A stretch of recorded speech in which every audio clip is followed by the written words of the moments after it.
Hi everyone, it's me again, Je, and welcome to this mini vlog. So as you can see, wala tayo sa bahay and hindi tayo nagbe-bake ngayon. Medyo gumala tayo ng konti, pero sa malapit lang.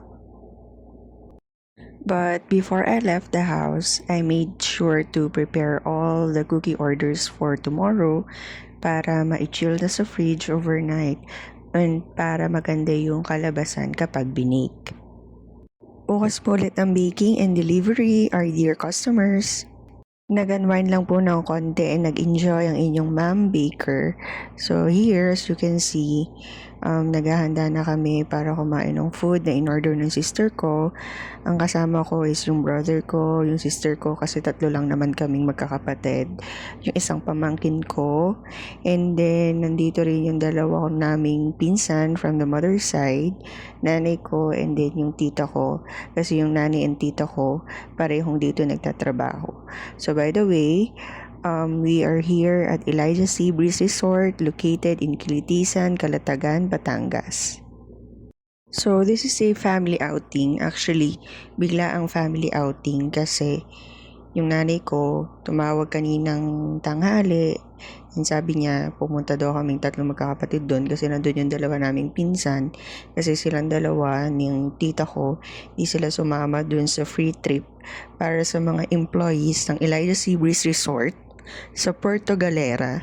So sabi niya magbanding na lang daw kami doong family, mag-outing and mag-unwind.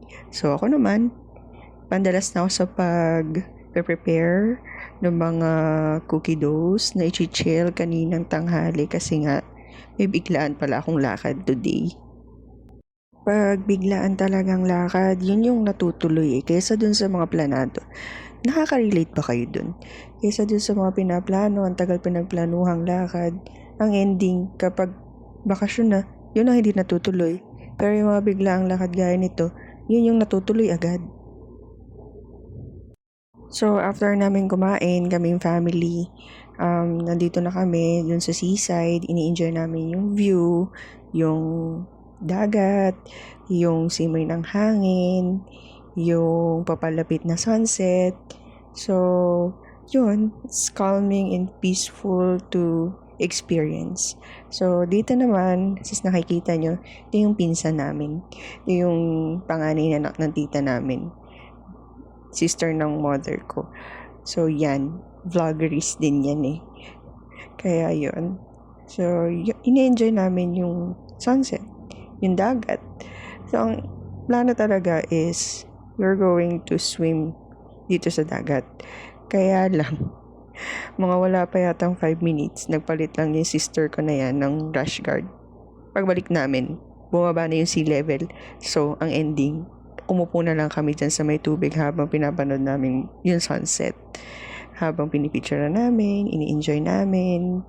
Kaya, ayun, ang nangyari, after ng sunset, balik kami dun sa pool area, dun na lang kami naligo. So here, as you can see, this is the reception area kung saan kami nag-enjoy ng magkwentuhan, tumambay, magpalipas ng oras. So, yan yung pinsan ko. Tapos, ang ginagawa ko kasi yung nag-video. So, yan, iniikot ko lang yung camera hanggang sa mahagip ako. And tawang-tawa dyan yung pinsan ko na yan kasi para daw akong Titas of Manila kung mag-video. So, fast forward, umuwi na kaming magkapatid, kami na sister ko. Yung brother ko nandun pa kasama nung pamangkin ko kasi medyo nag-i-enjoy pa sila doon sa bar. So, yun lang. Bye!